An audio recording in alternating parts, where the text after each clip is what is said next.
오늘의 말씀은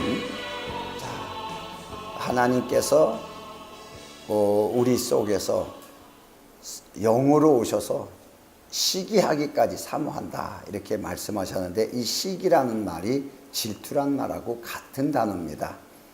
이렇게까지 사모한다는 이 말씀을 가지고 오늘 하나님의 질투, 이 말씀을 또 증거하려고 합니다. 사랑의 반대를 질투라고 그래요. 질투라고. 근데 하나님은 무조건 사랑인지만 알았는데 하나님도 질투하신다 이렇게 성경은 기록되어 있는 걸 보고서 우리는 과연 어떻게 성경을 해석하고 있었을까, 또 해석하는 것일까를 다시 한번 생각해 보는 계기가 되었습니다. 이 말씀을 통해서. 자, 이 모든 질투나 시기 같은 거지만은 이것은 육신의 속성에서 나오는 겁니다. 고린도전서 3장 3절의 말씀에 근거해서 봐도 너희가 아직도 육신에 속한 자로다. 너희 가운데 시기와 분쟁이 있으니 어찌 육신에 속하여 사람을 따라 행함이 아니리요. 그래서 사람에게서 표현되고 나오는 이 질투나 시기, 분쟁은 이 분쟁을 일으킵니다. 이 질투는 반드시 분쟁을, 투기를 일으키고 이 자체는 이미 육체에 속한 거라고 이렇게 지적을 했습니다.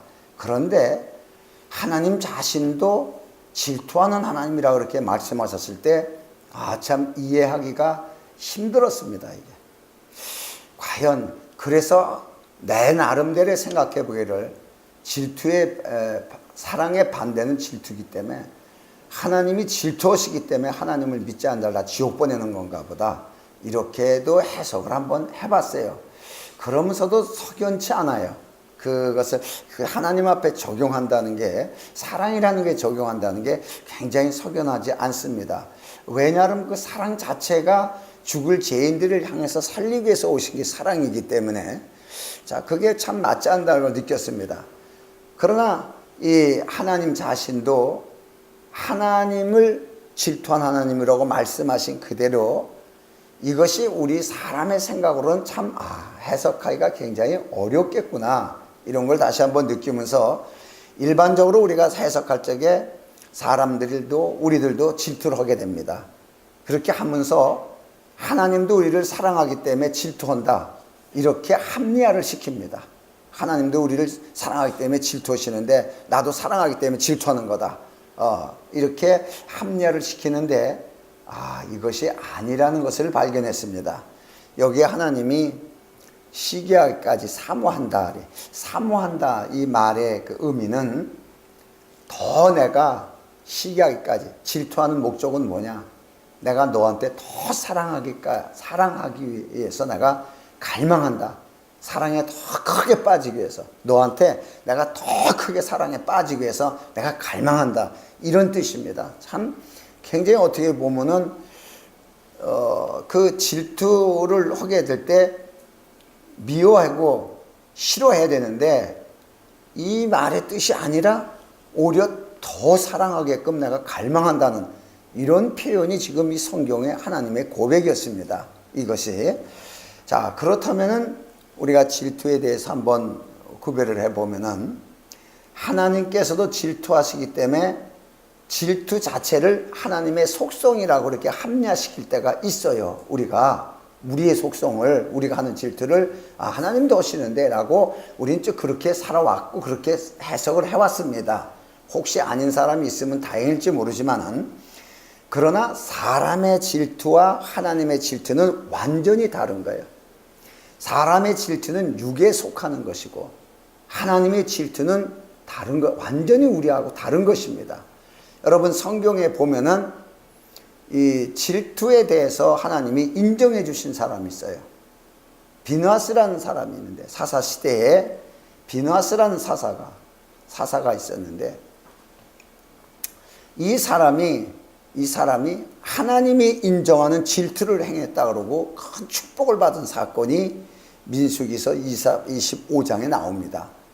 자, 여기에 보면은 이 사건이 어떻게 되어 있냐 그러면은, 이제 그 이스라엘 백성들이 광야에서 모압 여자들과 이제 연합하고 같이 생활하기 시작합니다. 이 문제가 이제 나온 원인은 발람에 의해서 이것이 이루어진 건데, 그래서 하나님이 발람의 죄를 계속 열고 하는데, 그래서 그 모압 여자들과 관계를 이 이스라엘 전 지파들이 다 관계를 맺기 시작합니다. 같이 막 연합돼 가지고 서로. 그래서 음행을 하기 시작하고, 지들은 좋아서 관계를 맺지만 하나님 입장에서 음행이라 그러죠. 그걸로 끝나는 것이 아니라 그들 신에게 가서 같이 절하고 제사 드리면서 그 음식을 나눠 먹습니다. 참 이 사건을 보면서 하나님께서 민수기 25장 3절에 말씀하시기를 이스라엘이 바알보력에 부속된지라 여호와께서 이스라엘에게 진노한지라, 이렇게 된 거 보니까 너희들이 내게 속한 게 아니라 마귀에게 속했다, 이 뜻이에요. 너희들은 내게 속한 것이 아니다. 이미 마귀에게 완전히 속해버렸다니. 이래가지고 하나님께서 사사들에게 명령을 내립니다. 너희가 각 지파에 가가지고서 각 사사들은 이 관계를 맺은 자들 다 쳐 죽여버리라고, 남녀를 누구를 막론하고 다 죽여버리라고, 싹 죽여버리라고 명령이 떨어집니다. 자, 이 명령이 떨어지니까 백성들은 이제 난리가 났어요. 난리가 나가지고서 이제 뭐 성 밖으로 다 나왔습니다. 쫓겨나가지고서 다 성 밖에서 다 죽여버리는 거니까 다 쫓겨나와가지고 어찌할 줄 모르고 성 밖에서 전부 울고 있습니다. 그냥. 그러니까 사사들도 이걸 어떻게 할 수가 없어가지고 죽이질 못하고, 하나님 말씀이 떨어지자마자 가서 죽여야 되는데 죽이지도 못하고 머뭇거리고 있고, 백성들은 울고 있고, 이런 상태가 됐어요. 이런 상태가 되는 그 순간에 그 백성들에게 연병이란 전염병이 돌기 시작합니다. 전염병이 막 돌기 시작해요.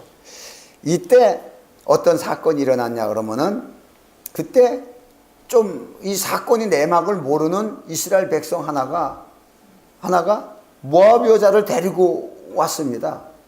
다른 사람들은 벌써 이미 사건이 터진 걸 알고 하나님이 진노하신 걸 알고 다 벌벌 떨고 있는데, 이 사람은 어디 갔다 왔는지 말씀을 못 들었어요. 못 들어가지고 이 사람이 모압 여자를 데리고 들어올 적에 들어왔습니다. 들어왔을 적에 어떻게 했어요? 비느하스가 쫓아가가지고서 창으로다가 이 남자 여자를 다 찔러 죽여버립니다. 잔인하게 죽여버리죠. 자, 그가 찔러 죽이는 그 동시에 연병이 끝이었고, 그 순간까지에 24,000명이 연병으로 죽었다고 성경은 그렇게 기록하고 있습니다. 그런데 이 비느하스가 한 이 사건을 통해 가지고 행동이 아주 묘한 말씀을 하나님 하시는 거예요. 이 비느하스의 하는 행동이, 그가 죄인을 죽였다 뭐 이렇게 하지 아니하시고, 비느하스의 행동을 민수기 25장 12절 이하의 말씀을 보면은, 이 말씀을 보면은 내가 그에게 나의 평화의 언약을 주리니, 그러니까 비느하스에게 평화의 언약을 준다고 해요. 그 하고 난 다음에 그와 그 후손에게 영원한 제사장 직분의 언약이라, 평화의 언약을 주고 제사장 직분의 영원한 겁니다. 이것도 여러분, 아론의 자손도 영원하지 않습니다. 제사장 직분이. 그런데 이 비느하스에게는 영원한 제사장 직분의 언약을 맺습니다. 왜 그랬느냐? 이게 중요합니다. 여기서 그가 하나님을 위하여 질투하여 이스라엘 자손을 속죄하였음이니라. 아멘. 자, 이걸 이제 율법으로 보는 사람이 있고, 이것을 은혜로 보는 사람이 있고, 각각 사람들이 있습니다. 그런데 중요한 것이, 하나님은 구약이나 신약이나 어둠을 해도 질투에 대해서는 사정없이 육체의 소유라고 응징하고 잘못된 것으로 지적하였습니다. 그런데 이 비느하스만은 하나님을 위하여 질투하여, 이 말의 뜻이 뭐냐 그러면 하나님의 마음으로 질투했다는 거예요. 하나님의 마음을 가지고 질투를 표현했다는 거예요. 이 비느하스의 질투 때문에 나머지 이스라엘 백성들을 다 살게 됩니다. 전부 용서하고 살게 됩니다. 자, 이 관계가 굉장히 중요한 관계가 구약에 이루어져 있습니다. 자, 그때 이제 그러면은 성경에서 성경적으로 볼 적에 평화의 언약을 맺고 영원한 제사장 직분이라고 상징하는 사람이 하나가 나옵니다. 그거는 히브리서 7장 2절 이하에 나오는 기록된 말씀으로 자, 아브라함이 일체의 10분의 1을 그에게 나눠주니라. 그 이름을 번역한 즉 첫째 의의 왕이요 또 살렘 왕이니 곧 평강의 왕이요 아비도 없고 어미도 없고 족보도 없고 시작한 날도 없고 생명의 끝도 없어 하나님의 아들과 방불케 하여 항상 제사장으로 있느니라. 이 말씀이 딱 누구에게 적용이 돼요? 비느하스에게 적용이 돼요. 이 말씀이. 그러면은 이 멜기세덱이라는 사람은 아브람과의 관계의 언약 관계에서 믿음의 언약으로서의 그 시초가 11조라는 관계를 통해서 맺어진 언약인데, 이 멜기세덱이 평강의 왕이고 영원한 제사장이라고 기록되어 있습니다. 자, 이 멜기세덱은 바로 그리스도의 예표입니다. 그리스도, 그가 누구예요? 그가 평강의 왕이십니다. 그가 어떤 제사장이에요? 영원한 제사장이십니다. 그리스도의 예표였어요. 그러면은 그리스도는, 그리스도께서 이 땅에 오실 때 이 그리스도께서는 비느하스처럼 바로 이 언약의 평강의 왕이요 영원한 제사장 관계에 이 연결이 됩니다. 그러면 예수께서 이 땅에 오시는 목적에 대한 것이 뭐냐면 비느하스처럼 하나님의 질투심을 가지고 질투하기 위하여 오셨다는 것이에요. 여러분, 이것은 이렇게 얘기하면 이것만 들으면은 이단이라고 말할 사람이 있습니다. 예수님이 무슨 질투하러 왔냐? 그런데 질투하러 오셨습니다. 자, 요걸 우리가 알아야 됩니다. 그래서 우리가 생각하는 사람의 질투심과 뭐 사랑에 대한 질투 뭐 이런 합리화는 하나님의 질투심하고 전혀 다르다는 것을 지금 설명하려고 하는 것입니다. 자, 그러면은 사람의 질투에 대해서는 잠언서 14장 30절 말씀을 보면은, 자, 마음의 화평은 육신의 생명이나 시기는 뼈의 썩음이라. 질투는 뼈를 썩게 만든다는 거예요. 뼈를 썩게 만든다고 이렇게 기록되어 있습니다. 여기서 마음의 화평은, 이럴 때 이 화평이라는 것은 샬롬을 얘기하는 거, 평안은 샬롬을 얘기하는 게 아닙니다. 원어에는 이 샬롬을 얘기하는 게 아니고 건전하다는 이런 뜻인데, 이 건전하다는 이 원문의 뜻은 생각과 의식이 옳은 것을 얘기해요. 사람이 생각과 의식이 옳게 가지면은 육신이 건강하다는, 마음이 건강하고 육체가 건강하다는 거예요. 자, 이런 뜻이에요. 그래서 건전한 마음은 육체를 건강하게 만들지만은 질투는 뼈를 썩게 만든다. 뼈를 썩게 만든다는 얘기는 무슨 뜻이냐 그러면은 모든 걸 무능하게 만든다는 거예요. 사람이 모든 일에 무능해집니다. 예, 무능하게 사람을 만들어요. 자, 그래서 이 질투라는 것은, 시기라는 것은, 이것은 사람이 하는 것 같아도 이것이 어디서 나오는 것이냐 그러면 이게 마귀 속성이에요. 마귀의 속성. 그러니까 에덴 동산에서부터 마귀는 그 일을 진행한 거예요. 하와를 유혹할 적에 그 일을 진행한 겁니다. 자기 속성을 심어주기 위해서. 하나님은 사람에게 자기 속성을 심어주기 위해서 지으셨는데 마귀는 먼저 자기 속성을 거기다 넣어버린 거예요. 그래서 이 질투는 하나님의 질투하고 상관없는 사람의 속성의 질투는 마귀에 속한 것이라고 이렇게 성경은 기록하고 있으면서 야고보서 3장 14절 이하의 말씀을 보면은, 그러나 너희 마음속에 독한 시기와 다툼이 있으면은 자랑하지 말라. 진리를 거르려 거짓말하지 말라. 이러한 지혜는 위에서부터 내려온 것이 아니요 세상적이요 정욕적이요 마귀적이니. 자, 시기와 다툼이 있는 곳에는 요란과 모든 악한 일이 있습니다. 그러니까 우리 사람의 질투는 전혀 용납할 수가 없는 것이에요. 할 수가 없는 것이에요. 이거를 어떤 방법으로 우리가 합리화시킬 수는 없는 것입니다. 그렇다면 하나님의 질투는 과연 어떠한 것인가? 하나님은 도대체 뭘 질투하시려고 질투하는 하나님이라고 하셨을까? 라는 것을 아주 이번에 성경을 보다 새롭게 제가 깨달았습니다. 태초에 하나님께서는 사람에게 에덴 동산을 주었습니다. 에덴 동산을 참 멋지게 만들어 놓고 인간에게 정말 멋있는 걸 선물했습니다. 자, 얼마나 기뻐요. 태초에 인간은 하나님에게 에덴 동산이란 거대한 그 어마어마하고 큰 보석이 많고 정말 부족함이 없는 그 동산을 선물로 받았습니다. 그 선물을 주시고 하나님께서는 나만 사랑해라 이렇게 의도하신 것 같아요. 내가 너를 이렇게 좋은 선물을 주고 이렇게 하니까 나만 사랑해라 이렇게 의도하셨는데, 마귀가 나타나 가지고서 그 하와를 유혹할 적에 내가 더 좋은 것을 주겠다고 유혹을 합니다. 이게 문제가 됐습니다. 여러분, 하와가 왜 죄를 범해요? 마귀가 더 좋은 걸 제시하니까. 우리가 물건 살 때 이 여기서 얼마까지 준다는데 저쪽에서는 얼마까지 준다 해서 싸게 준다 그러면 우린 거기 가서 사게 됩니다. 그런데 어쩌면 똑같은 물건을 샀으면 싸게 산 거지만은 어쩌면 조금 잘못된 물건을 살 때가 있습니다. 그래서 싼 게 비지떡이다 이러기도 생각하는데, 이 마귀는 바로 하와를 그 방법으로 유혹했습니다.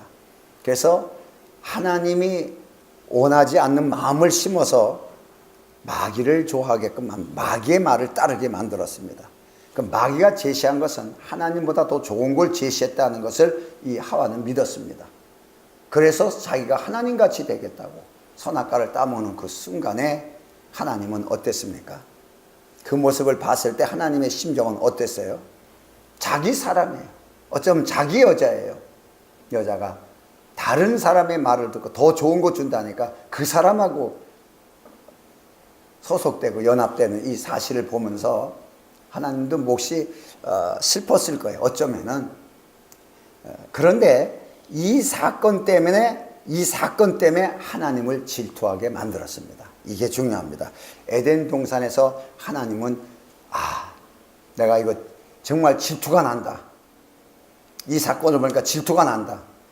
이렇게 생각을 했습니다. 분명합니다. 이거는. 그런데 우리가 생각한 질투가 아닙니다. 이거는. 자, 그래서 그 결과에 모든 걸 다 소멸시키겠다고 선언을 합니다. 그래서 하나님의 속성 중에 하나인 신명기 4장 24절의 말씀을 딱 보면은 내 하나님 여호와는 소멸하시는 불이시오 질투하시는 하나님이시라고 딱 정의가 내려집니다. 하나님은 질투하셔서 싹 소멸시키겠다는 거예요. 다. 그래서 우리가 잘못된 사람 망하는 거 보면 다 하나님이 소멸시켜가지고 죄로 인해가지고 다 이렇게 망했다고 이렇게 가르쳐 줍니다. 죄를 지은 자에게 항상 우린 그렇게 얘기합니다. 잘못된 사람 잘못돼 가면 전부 율법을 거기다 적용시켜가지고 하나님이 그렇게 했다고 자꾸 그렇게 만들고, 그렇게 안 된 사람 하나님 큰 축복을 주는 것처럼 이렇게 착각 속에 빠져서 우리 설교할 때가 있고 그렇게 생각할 때가 여러분 많이 있습니다. 자, 그러나 좀 전에 얘기했듯이 비느하스의 질투는 바로 하나님의 질투심이고, 오늘 이 신명기 4장 24절에 하나님은 질투하시는 하나님이라고 하셨습니다.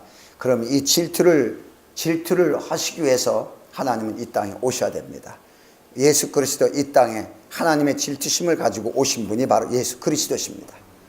그러면은 이분은 어떻게 하셨을까? 자, 원수에 대해서 어떻게 하셨을까? 원수가 누가 원수냐? 하나님의 말씀을 안 듣고 세상 말을 듣는 것이 하나님의 원수예요. 그래서 원수 되었던 우리라 그래요. 그게 원수입니다. 마귀를 얘기하는 게 아니에요. 사람을 얘기하는 거예요. 하나님의 뜻을 어긋나고 하나님을 사랑하지 않고 다른 걸 사랑하는 것을 보고 하나님 원수진 사람이라고 이렇게 평을 합니다. 여기에서 볼 적에 율법적으로 그 원수에 대해서 적용은 신명기 17장 12절의 말씀을 보면은, 사람이 만일 천자이라는 건 자기 자유대로 지 멋대로입니다. 천자하고 내 하나님 여호와 앞에 서서 섬기는 제사장이나 재판장을 듣지 아니하거든 그 사람을 죽여 이스라엘 중에서 악을 제하여 버리라, 이렇게 말씀하셨어요. 다시 말해서 하나님은 직접 백성들에게 말하지 않습니다. 제사장이나 재판장을 통해서 말씀하시는데 그 말씀을 하나님 말씀처럼 듣지 않는다면 다 죽여버리라는 거예요. 하나님 말씀에 대한 관계입니다. 하나님의 말씀에 순종치 못하고 듣지 않으면 다 죽여버리라는 거죠. 원수래. 이게 원수입니다. 이게 구약의 율법이었습니다. 이것이. 자, 이 율법이에요. 그래서 구약의 모든 제사장은 하나님 앞에 갖다 놓는 것을 전부 다 죽여야 됩니다. 참 신기하죠? 모두가 다 죽이는 거예요. 구약의 제사장은 다 죽이는 제사장입니다. 살리는 제사장은 단 하나도 없습니다. 다 죽여야 됩니다. 자, 이런 역할을 하게 됐습니다. 자, 그런데 예수께서 이 땅에 오셨습니다. 예수님께서 이 땅에 오셔서 원수에 대한 것에서 성경을 다 아시는 분이니까, 그분이 하나님이시니까 여기에 대해서 이제 말씀을 하십니다. 마태복음 5장 43절의 말씀을 보면은 또 내 이웃을 사랑하고 내 원수를 미워하라 하였다는 것을 너희가 들었으나, 신명기서에 나오는 겁니다. 여러 가지로 쭉 많이 나옵니다. 나는 너에게 이르노라, 너희 원수를 사랑하며 너희를 핍박한 자를 위하여 기도하라. 완전히 바꿔버립니다. 자, 완전히 바꿔버려요. 자, 우리가 이것을 이해해야 됩니다. 그러니까 중요한 것이 뭐냐 그러면, 봐요. 하나님의 본래의 뜻은 뭐예요? 원수가 된 자들, 하나님의 말씀을 어긴 자들을 죽이는 게 목적이 아닙니다. 죽이는 게, 만약에 그걸 죽이는 게 목적이었다면 아담과 하와를 죽이고 다시 만들었을 거예요. 죽이는 게 처음부터 목적이 아니었습니다. 죽이는 것이. 그런데 율법의 근거를 보면은 죽여야 됩니다. 율법으로 보면은. 그러니까 그 율법으로 보면 죽여야 되고 그렇게 배웠습니다, 이스라엘 사람들이. 그런데 너희는 사랑하라고 얘기를 합니다. 사랑하라고. 자, 이 말의 뜻을 보면은 중요한 것이, 사랑하라는 것은 무슨 뜻이냐 그러면은, 우리가 사랑에 대한 거 고린도서 13장에서 쭉 얘기하지만 상대를 위해서 희생하는 겁니다. 상대를 위해서. 어려운 일 있으면 내가 막아주고, 비가 오면 내가 대신 우산 받쳐들어주고, 바람이 불면 내가 담이 돼주고, 뭐 이런 식의 표현입니다. 전부 다가. 상대적 관계 속에서 내가 필요자가 되고 돕는 자가 되어주는 것이 바로 사랑입니다. 이런 관계인데, 하나님께서 중요한 것이, 이 질투하시는 마음이 어디에서 들었냐 그러면 에덴 동산에서 들었다고 나는 생각을 합니다. 왜? 기분 나쁘죠. 자기가 그렇게 좋은 에덴 동산을 주었는데 자기보다 더 좋은 것을 준다고 제시하는 마귀의 말을 듣고 넘어갔습니다, 여러분. 이랬을 때 하나님은 에이 싸가지 없으니까 없애버려야지, 이렇게 하시지 않습니다.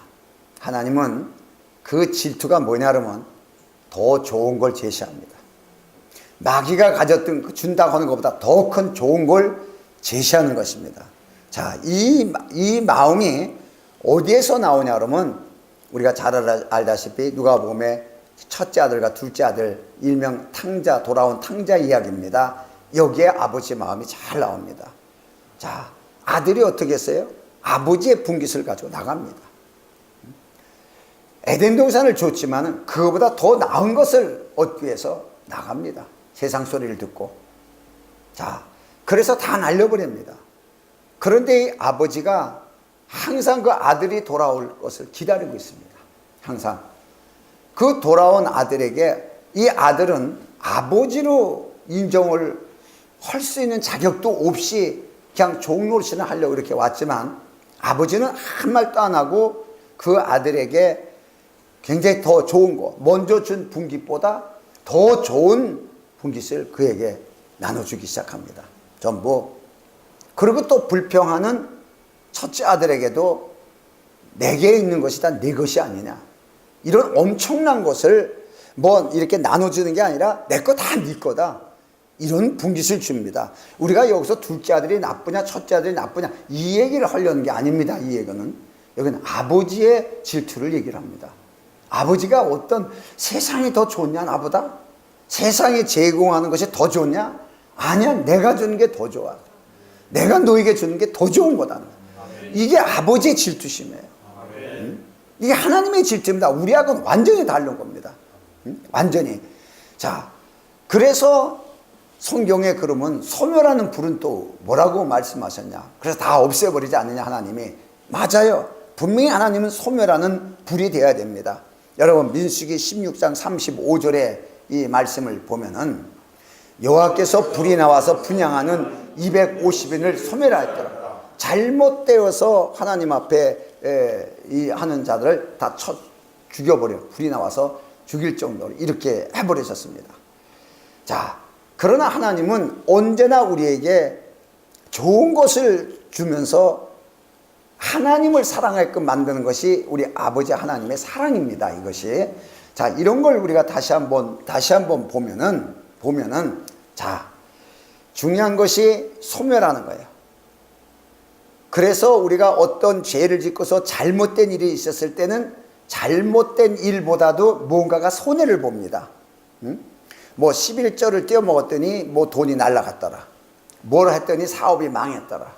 그래서 전부 소멸된 것이 하나님이 다스리기 위해서 이렇게 소멸시킨 것처럼 우리는 이 소멸을 거기다 갖다 붙여서 또 이해를 하기도 합니다. 그러나 사람이 가진 모든 것을 소멸시키는 것에 대해서 신약시대에 와가서 그리스도는 소멸시킨 것이 없습니다. 다 필요를 공급했지. 다 필요를 공급했지.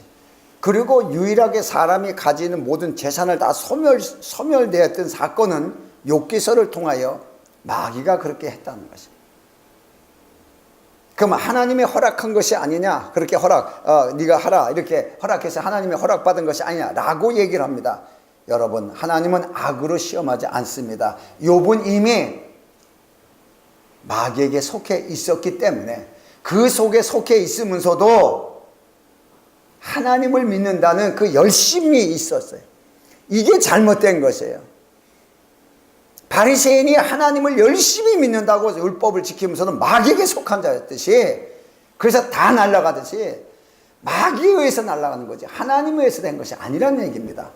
이런 관계의 설명을 못 듣다 보니까 무조건 잘못된 것 이런 것 하나님이 다 치고 뭐 이렇게 했다 그러는데, 성경이 나와서 신약시대에 정말 하나님의 불로 소멸하는 불의 역할을 한 것이 딱 두 가지가 있습니다. 성경에 보면은, 자, 에베소 2장 16절의 말씀을 보면은, 또 십자가로 이 둘을 한 몸으로 하나님과 화목해 하려 하심이라. 원수된 것을 십자가로 소멸하시고, 이 글자로 소멸이라는 불로 태워버리는 거예요.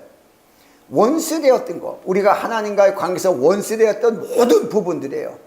영과 혼과 육에 대한 모든 부분들을 십자가에서 다 소멸하시고, 십자가에서 다 소멸됐다는, 소멸하시고, 이 말 말씀이 나오고, 두 번째로는 에베소 6장 16절의 말씀을 보면은, 모든 것 위에 믿음의 방패를 가지고 이로써 능히 악한 자의 모든 화전을 소멸하고, 이젠 그 영적 전쟁을 할 수 있는,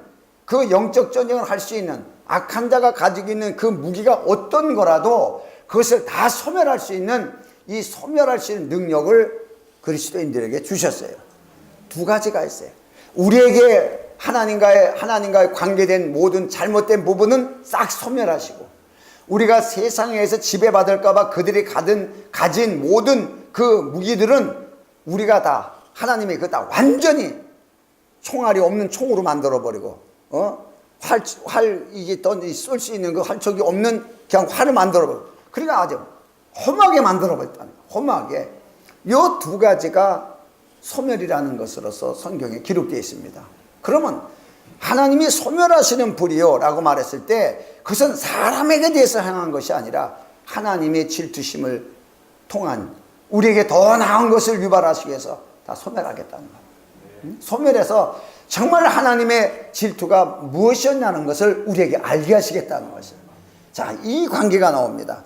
그래서 이 질투라는 것을 다시 한번 살펴보면은, 이사야서 9장 7절을 보면은, 자, 그 정사와 평강의 도함이 무궁하며 또 다윗의 위에 앉아서 그 나라를 굳게 하시고 자금 이후 영원토록 공평과 정의로 그것을 보존할 것이라. 만군의 여호와의 열심히 이를 이루시리라. 아멘. 자, 그리스도에 대한 예언입니다. 그리스도에 대한 예언이지만, 그 그리스도가 이 땅에 오셔서 이 여차저차하게 이런 모든 것을 이루시고 왕으로 등극하시고 그 나라를 굳건히 세울 텐데, 이것은 이렇게 해서 할 텐데, 이것이 뭐냐, 왜 이렇게 하냐, 바로 여호와의 열심히 이를 이루시리라. 이렇게 기록한 것은 여호와의 질투로 질투하심이라, 이런 뜻입니다. 비느하스가 하나님의 질투하심으로 질투했다고 한 것처럼, 예수님은 하나님의 질투하심으로 오셔서 더 나은 것을 주시게 하여 더 나은 것을 이루신 거예요. 이것이 바로 여호와의 질투심으로 질투하셨다, 이런 뜻에서 이 열심은 원문은 질투하고 똑같은 단어입니다. 이 단어를 여기에 썼습니다. 여기에. 그러니까 이 열심과 질투는 같은 뜻으로 구약성경 전체 핵심은 사람이 하나님을 다 배반했습니다. 하나님은 인간에게 많은 풍요를 다 주었는데 그 인간들은 그 풍요 속에서 다 하나님을 배반하고 다 타락하게 됐습니다. 왜냐? 더 나은 것을 추구하여 다 하나님을 버리고 떠났습니다. 더 나은 걸 갖기 위해서 다 하나님을 버리고 떠났습니다. 대표적으로 북이스라엘도 더 나은 걸 얻기 위해서 하나님을 믿긴 믿지만 다른 나라들과 다 연합했습니다. 이런 사건을 쭉 성경에 기록되어 있습니다. 그러면서 성경은 뭘 말씀하고 계십니까? 이스라엘 백성이 아무리 타락해서 죽을 죄를 졌어도 마지막엔 하나님이 다 회복시키겠다. 이게 성경이에요. 하나님이 하나님 되기 위해서 하나님이 다 회복시키겠다는 것이에요. 이게 하나님의 질투입니다. 더 좋게 만들겠다는 거예요. 마귀가 아무리 좋은 걸 제시해도 나는 더 좋은 걸 제시하겠다. 그 더 좋은 걸 통해서 정말 하나님이시구나, 이걸 깨닫게 하는 것이 하나님의 역사예요. 자, 그래서 중요한 것이 하나님의 그 질투인데, 그것이 에덴 동산에서 마귀는 하나님보다 더 좋은 것을 주겠다고 유혹했습니다. 마귀의 속성을 너무 잘 알고 사람에 대한 속성을 잘 압니다. 그래서 사람은 넘어갑니다. 그러면 사람을 하나님께로 돌아오게 할 수 있는 방법은 억압줘서 안 됩니다. 율법으로 안 오면 죽여버릴 거야, 이 율법을 줘서도 무서워서 돌아올 사람이 하나도 없었습니다. 그러니까 마귀보다 더 좋은 것을 준다고 얘기를 하면 오게 되어 있는 거죠. 하나님은 우리를 너무 잘 압니다. 그러니까 그 마귀에 의해서 속아 넘어간 우리에게 질투하심으로 심판을 하는 것이 아니고, 심판을 말하는 것이 아니고, 더 나은 걸 주시겠다고 약속하면서 북이스라엘 향하여 돌아오라는 거예요. 그냥 돌아오라. 다 용서할게, 다 돌아오라. 내가 낳은 내 자식이 내 자식도 아니었지만 이젠 내가 낳은 그다 내 자식일 테니까 걱정 말고 돌아와라. 내 거 다 넣어줄 테니까 돌아오라. 이게 이제 하나님의 메시지고, 이게 하나님의 질투십니다. 우리처럼 질투해서 시기하고 다투는 게 아니고 더 좋은 걸 제시해서 스스로 깨달아 하나님께 돌아오게 만드는 거예요. 하나님을 의지하게 만드는 거예요. 그러니까 누가복음 12장 32절의 말씀을 보면은 적은 무리여 무서워 말라, 너희 아버지께서 그 나라를 너희에게 주시기를 기뻐하시느니라. 자, 아담과 하와에게는 에덴 동산을 줬습니다. 지상천국이죠. 그 지상천국을 뺏은 마귀는 그 지상천국을 가지고 광야에서 예수님을 시험했습니다. 그런데 예수님은 물론 시험에 들지도 않았지만 우리에게 어떤 걸 제시했습니까?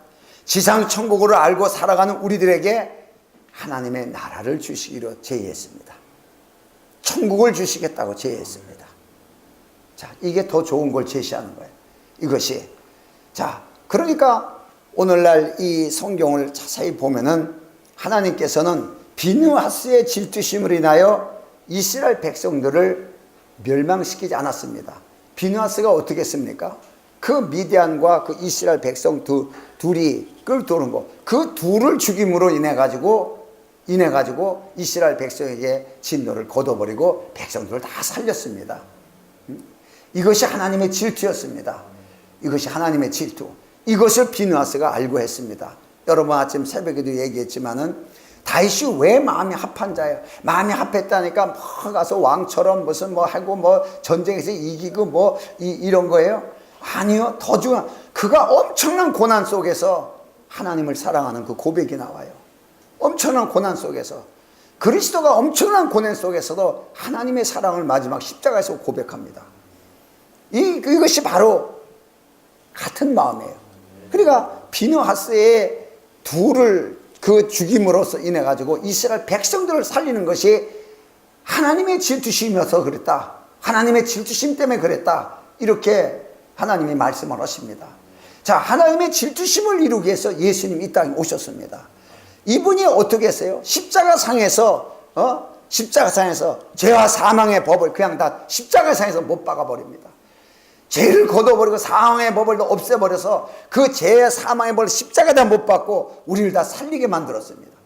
자, 비느하스의 행동이 이스라엘 백성들을 다 우상 섬겼던 자들을 다 살린 것처럼 세상에 속했던 자들 그리스도의 십자가의 사건을 통해서 죄와 사망의 법을 십자가에 못 박고 우리를 다 살렸습니다.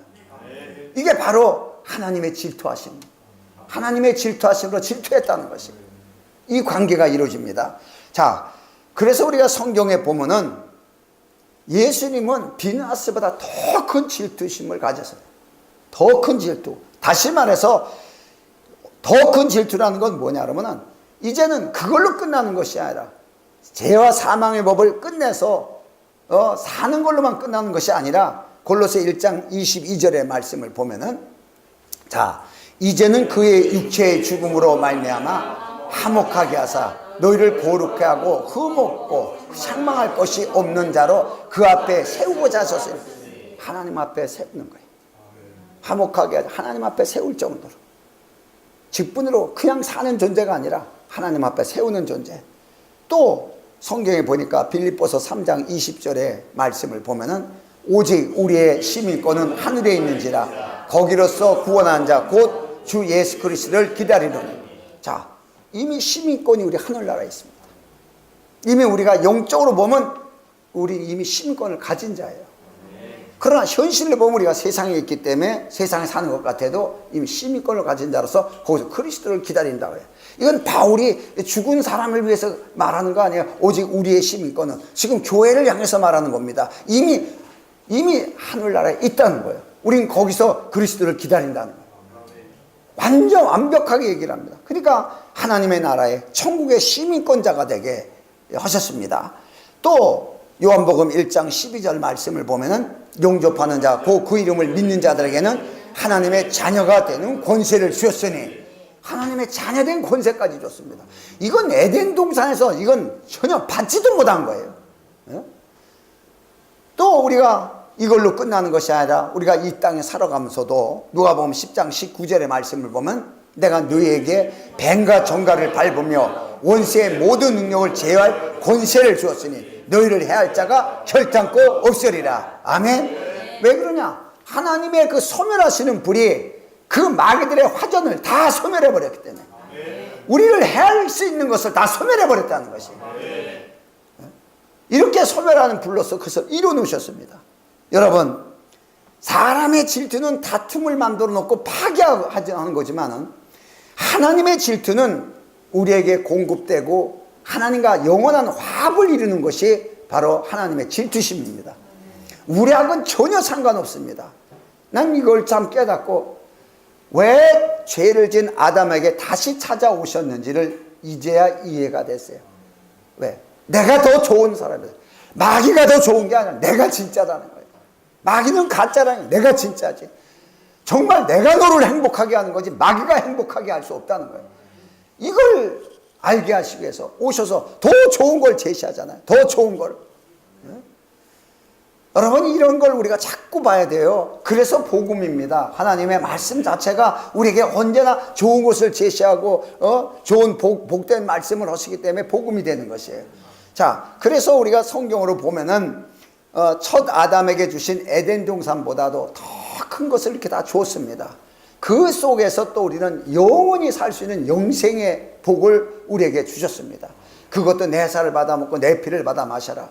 여러분, 생명나무라고 일컬음 받아서 생명을 먹는 그 생명나무의 열매로 상징적이지만은 그리스도는 이 땅에 와서 실제적인 그분의 자기 자신의 살과 피를 먹으면서 내 살을 먹고 내 피를 받는 자는 영생을 가졌고 그래서 한 몸을 이룹니다. 우리가 단순하게 생명나무 열매를 따먹고서 난 영생하리라 이렇게 생각하지 말자는 얘기예요. 그 영생의 근본은 그리스도가 하나가 되는 거죠. 그리스도가 하나가 되는 게 영생의 근본입니다. 내가 생명나무를 따먹었기 때문에 내가 영생한다 이렇게 생각하지 마시고, 그래서 그리스도를 자기 자신을 줍니다. 자기를 우리에게 다 줬습니다. 모든 걸 잃은 것도 다 내 것이 아니냐 주셨습니다. 그분 자신의 몸도 우리에게 주셨고 그분의 피도 우리에게 다 주셨습니다. 그래서 영원하게 만들었습니다. 이거 이상의 무엇을 이뤄놔야 돼요? 이룰 방법이 없습니다. 마귀는 이것 이상의 것을 제시할 수가 없습니다. 그는 하나님처럼 되게 될 거라고 유혹했습니다. 그러나 성경은 또 말씀하십니다. 하나님의 말씀을 받은 자는 신이라. 우리를 신과 같은 존재여 신의 성품에 참여하는 자가 되게 이미 하셨습니다. 이미 하셨어요. 이런 것을 제시한 것이, 이것이 바로 하나님의 질투였습니다. 그러니까 왜 이렇게 하시냐? 하나님의 계명은 첫째가 하나님을 사랑하되 마음을 다하고 뜻을 다하고 성품을 다하여 목숨을 다하여 사랑하는 것이 하나님의 만족입니다. 그 사랑을 그렇게 하게끔 율법으로 제정을 하니까 다 하나님을 가까이 안 하려고 그러고 다 두려워서 떠나려고 하는 거예요. 그러니까 하나님이 복음을 제시한 거예요. 더 좋은 걸 주시고 더 좋은 걸 마련하고 해주시고서 네가 스스로 깨닫고 나를 사랑하라는 거예요. 나를 사랑하라는 거예요. 이게 목적입니다. 이게. 그러니까 하나님만 유일신으로 다른 거 사랑하지 말고 하나님만 사랑해라. 이거 그대로 예수님이 오셔서 아버지만 사랑하는 거예요. 이걸 이루신 거예요. 자, 그래서 성경에도 보면은 시편 91편 14절의 말씀을 보면은 하나님이 가라사대 저가 나를 사랑한즉 내가 저를 건지리라. 저가 내 이름을 안즉 내가 저를 높이리라. 아멘. 자, 오늘 칼럼에 왜 하나님만 사랑하라고 하셨냐를 썼습니다. 여러분 이걸 읽어보면 설교와 잘 연관이 될 것입니다. 하나님만 사랑한다는 이 고백, 하나님 말씀 앞에서 아멘하여 영광이라고 합니다. 바로 아멘하는 그 순간에 하나님 우리를 버릴 수 없습니다. 어떤 마귀 와서 모든 걸 제시해도 하나님은 더 좋은 걸 제시해서 우리를 끌어당기는 거 없죠. 우리를 끌어당기십니다. 그래서 예수님이 말씀하셔서 내 아버지께서 내게 주신 자는 단 하나라 누구라 빼앗기지 않는다. 안 하십니다. 그리스도에 이르신 것이 워낙에 엄청나게 어마어마하기 때문에 이것을 우리에게 다 제시한 겁니다. 이렇게 줄 테니까 하나님을 사랑하라. 그래서 우리는 언제나 무엇을 얻으래도 하나님 사랑하고 그 하나님을 시인할 때 우리는 세상에서 형통할 수 있다고 자모서 3장에도 말씀하고 계십니다. 이런 말씀을 보고 질투나 이런 건 인간 방법으로 생각하지 말고 세상에 사람의 질투는 파괴하는 거지만 하나님의 질투는 우리를 더 살리고 기업을 주고 공급하시는 질투입니다. 좋은 걸 통해서 더 사랑하게끔 정말 우리가 사랑해 그냥 사랑해 사랑 안 하면 죽여버릴 거야 이게 아니고 사랑하게끔 하셨습니다. 제가 예수를 믿으면서 가장 처음에 고백이 그러잖아요. 역시 하나님은 하나님이십니다. 여러분 거기에 역시 하나님은 사랑이시라. 요한의 고백이 우리의 고백이 되기를 다시 한번 축원합니다. 오늘 이 말씀을 듣고 우리가 항상 뭐든지 하나님 우리의 하나님 되십니다. 그 하나님 우리의 하나님 되시기에 또 영원토록 우리와 함께 하고 계십니다. 세상 끝날까지도 함께 하고 계십니다. 이런 믿음의 역사가 우리의 삶을 주관하도록 역사해달라고 다 같이 통성으로 기도합니다.